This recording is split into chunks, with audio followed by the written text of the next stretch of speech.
नमस्कार दोस्तों, job junction YouTube channel में आप सभी का स्वागत है।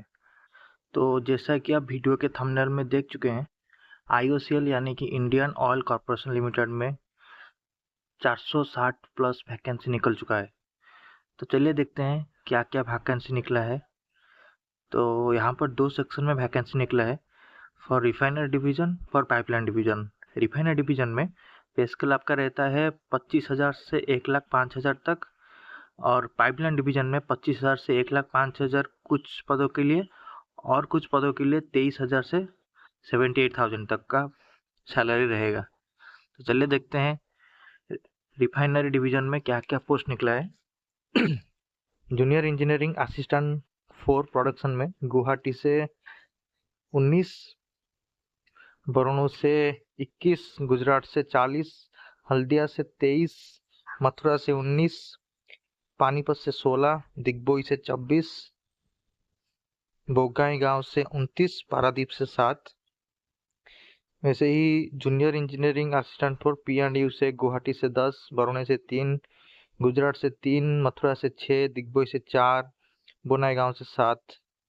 वैसे ही जूनियर इंजीनियरिंग असिस्टेंट के लिए पारादीप से 16 और पारादीप से 6, पीआरपीसी पानीपत से 16, पारादीप से 6। Junior engineering assistant for junior technical assistant four से बरूनी से 4, गुजरात से 12, हल्दिया से 2, दिग्बोई से 5 और बोंगाईगांव से 2।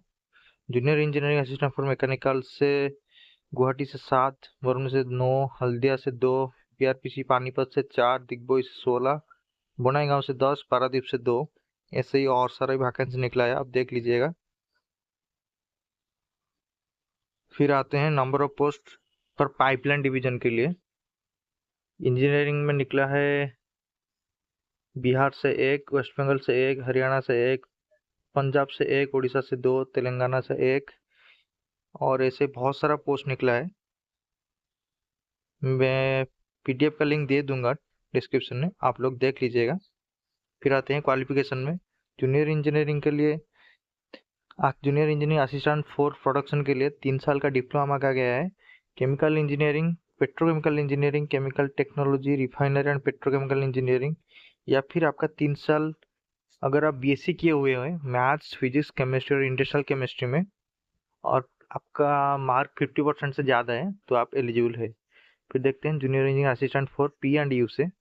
यहाँ पर 3 साल का डिप्लोमा मांगा गया, मैकेनिकल इंजीनियरिंग, इलेक्ट्रिकल इंजीनियरिंग और इलेक्ट्रिकल एंड इलेक्ट्रॉनिक्स इंजीनियरिंग, और मैट्रिक विथ आपका आईटीआई होगा तो चलेगा, या फिर आपका बीएससी मैथ्स, फिजिक्स, केमिस्ट्री और इंडस्ट्रियल केमिस्ट्री में होगा तब भी चलेगा। और आपके पास कॉम्पिटेंसी सर्टिफिकेट, बॉयलर सर्टिफिकेट आपके पास होने चाहिए जूनियर इंजीनियरिंग असिस्टेंट 4 के लिए। फिर देखते हैं जूनियर असिस्टेंट फॉर पी&यू एंड ओ&एम के लिए 3 साल का डिप्लोमा मांगा गया है, electrical engineering, diploma in electrical and electronics engineering में। फिर देखते हैं जूनियर इंजीनियरिंग असिस्टेंट 4 में 3 साल का डिप्लोमा मांगा गया है, electrical engineering, diploma in electrical engineering, electronics में। फिर जूनियर इंजीनियरिंग असिस्टेंट 4 मैकेनिकल में 3 ईयर का डिप्लोमा मांगा गया, मैकेनिकल इंजीनियरिंग के बच्चों के लिए 3 साल का रहना चाहिए।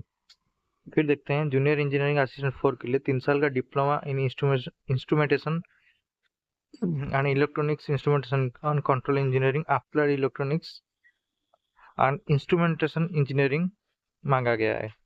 ऐसे और कुछ भी है, आप देख लीजिएगा पीडीएफ में। फिर पाइपलाइन डिवीजन में इंजीनियरिंग असिस्टेंट इलेक्ट्रिकल के लिए इलेक्ट्रिकल इंजीनियरिंग, यानी कि मोटा मोटी देखा जाए तो आपका डिप्लोमा होना चाहिए इन इलेक्ट्रिकल इंजीनियरिंग, इलेक्ट्रिकल और इलेक्ट्रॉनिक्स और मैकेनिकल, या फिर आपका बीएससी होना चाहिए फिजिक्स, केमिस्ट्री, मैथमेटिक्स में, तो आप वेरियस पोस्ट के लिए एलिजिबल हैं। तो फिर नीचे आते हैं, यहाँ पर एक्सपीरियंस मांगा गया है कुछ पदों के लिए, जैसे कि जूनियर इंजीनियरिंग असिस्टेंट 4 में 1 साल का एक्सपीरियंस मांगा गया है। जूनियर इंजीनियर असिस्टेंट 4 पी&यू में कोई एक्सपीरियंस मांगा नहीं गया है। जूनियर इंजीनियरिंग पी&यू एंड ओ&एम के लिए 1 साल का एक्सपीरियंस मांगा गया है।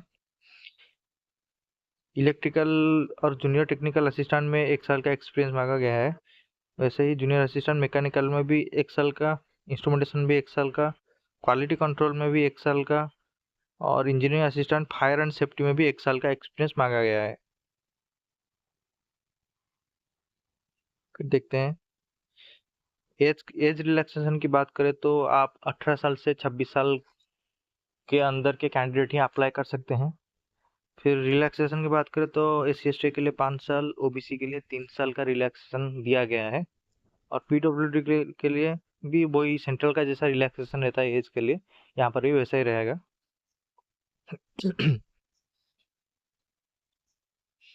फिर देखते हैं सिलेक्शन मेथोडोलॉजी, यानी कि सिलेक्शन आपको कैसा होगा। तो आपका एक 100 मार्क्स का एग्जाम होगा, यानी कि 100 मार्क्स का एग्जाम होगा 120 मिनट में, यानी कि 2 घंटे में 100 क्वेश्चन आपको करने होंगे, जिसमें से 75 क्वेश्चन 75 मार्क्स आपका जो जिस भी आप ट्रेड से या सब्जेक्ट्स में अप्लाई कर रहे हैं उसी सब्जेक्ट के रिलेटेड आएगा। यानी कि अगर आप फिजिक्स से BSc किए हैं तो आप फिजिक्स का 75 मार्क्स आएगा, या फिर आप मैकेनिकल से किए हो तो मैकेनिकल का 75 मार्क्स आएगा। न्यूमेरिकल एबिलिटी 15 मार्क्स आएगा, जनरल अवेयरनेस 10 मार्क का आएगा। ये हो गया 100 मार्क, और आपको 2 घंटे में CBT में पूरा कंप्लीट करना होगा। देखते हैं फिर एप्लीकेशन प्रोसेस क्या होगा।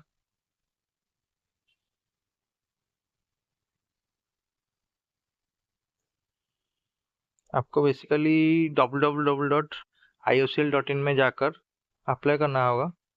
तो यहाँ पर दे चुके हैं कि कैसे अप्लाई करना है।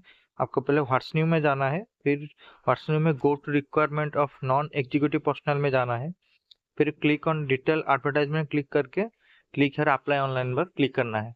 तो फिर आप एप्लीकेशन फॉर्म भरिए और एग्जाम दीजिए। ये 22/7 से, यानी कि 22 जुलाई से 21 अगस्त तक का टाइम दिया गया है आपका एप्लीकेशन भरने के लिए, यानी कि करीब करीब 1 महीने का टाइम है आपके पास एप्लीकेशन फॉर्म सबमिशन करने के लिए। आराम से कीजिए। देखते हैं फिर और क्या इन्फॉर्मेशन दिया गया है। एप्लीकेशन पेमेंट की बात करते हैं तो यहाँ पर कुछ लिखा नहीं गया है, शायद एप्लीकेशन भरने के वक्त ही आपको दिखा दिया जाएगा कि कितना एप्लीकेशन भरना है। तो आप जब एप्लीकेशन भरेंगे तो वहीं पर ही दिखाएगा कितना पेमेंट आपको करना है, क्योंकि डिफरेंट डिफरेंट पोस्ट के लिए डिफरेंट डिफरेंट पेमेंट होगा शायद। देखते हैं यहाँ पर नॉर्मलाइजेशन के लिए दिया गया है, यहाँ पर डेट का दिया गया है। एप्लीकेशन ऑनलाइन एप्लीकेशन 22/7 से शुरू होगा, लास्ट डेट आपका 21 अगस्त का रहेगा। एडमिट कार्ड आपका 10/9/2024 यानी कि 10 सितंबर को आ जाएगा, और आपका एग्जाम भी सितंबर के महीने में होगा, यहाँ पर लिखा गया है। और आपका CBT का result 3rd week of October, तीसरी सप्ताह का अक्टूबर में आ जाएगा। तो ये कुछ था, और यहाँ पर दिया गया है क्या किस किस सिटी में एग्जाम कंडक्ट किया जाएगा। आप वीडियो जो स्टॉप करके जूम करके देख सकते हैं। तो बस यही था आज का इन्फॉर्मेशन IOCL के पदों के लिए। अगर वीडियो अच्छा लगे तो लाइक करना, दोस्तों के साथ शेयर करना और कमेंट करना। Thank you.